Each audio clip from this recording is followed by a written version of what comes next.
Shawn, so this thing that happens over and over and over in parenting therapy, in teenage therapy, in marriage therapy, are these situations in which this guy comes into my office and says, "Help, my wife coddles the kids." I can't answer this one. Just kidding, just kidding. You know, my wife and I, have that exact situation. And I don't know that she coddles. Yeah, she does coddle. She's a high-level nurturer, and she loves to make people feel safe and welcomed and amazing. She'd make a fantastic counselor in that way. We're hiring. Owen. You are hiring? So New Vision is actually hiring, but she said that I can't fire her if I hire her. So she actually tries to fire me a lot of times.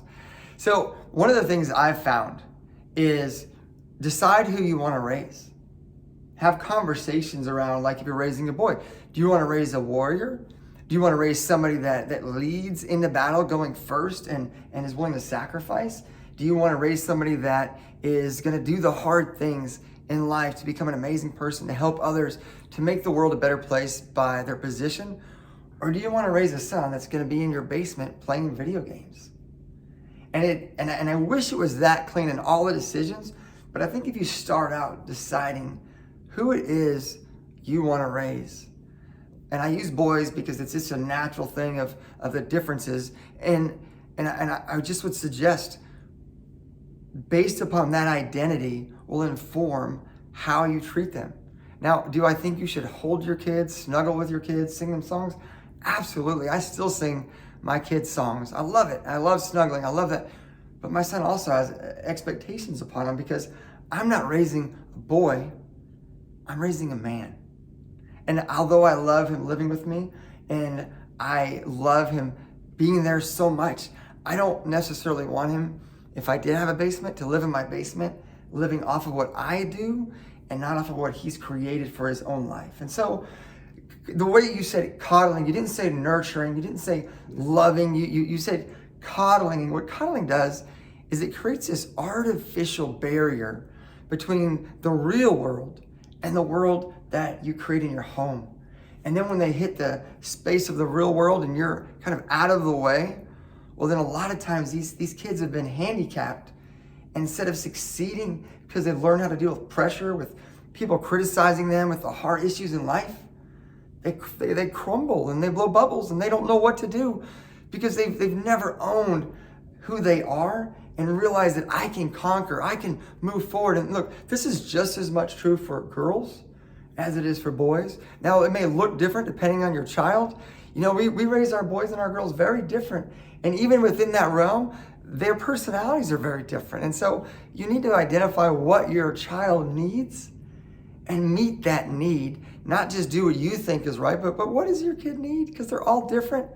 But I can assure you that coddling is another way of saying, because of my issues, because I'm not willing to let go, because of fill in the blank, I'm going to create this artificial environment that by the time you're an adult and I let you out of it, man, that reality check could take you out and you may never get out of it. And we see people like this in counseling. Thankfully, we get a lot of opportunities early on, and we get to help people make decisions, and parents come into alignment and or more of alignment, because you're still going to have your natural dispositions.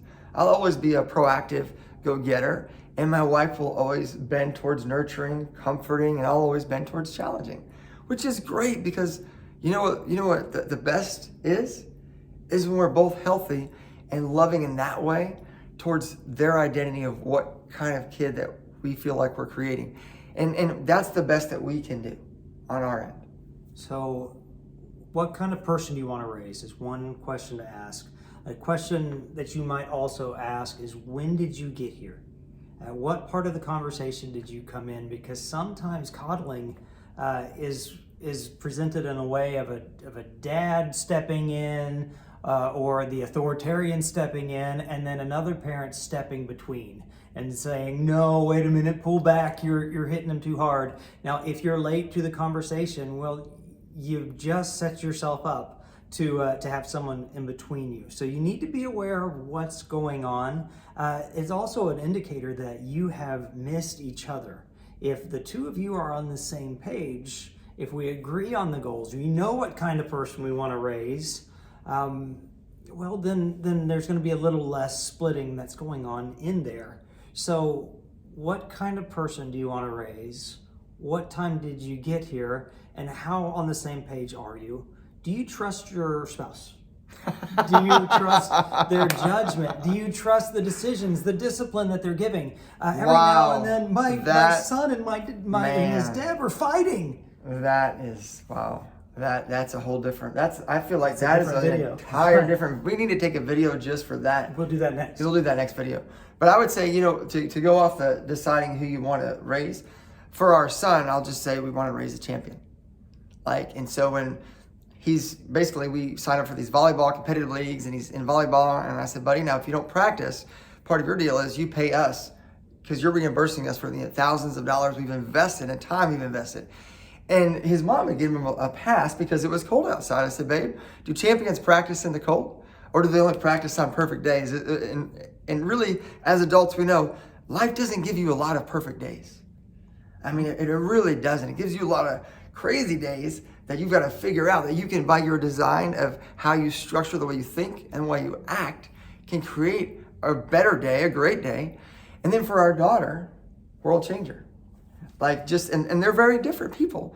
And so our daughter, we wanted to create a world changer. And so she was very methodical, and we challenged her in different ways than our son, because what worked for her really was not effective for him. Yeah, they're very different.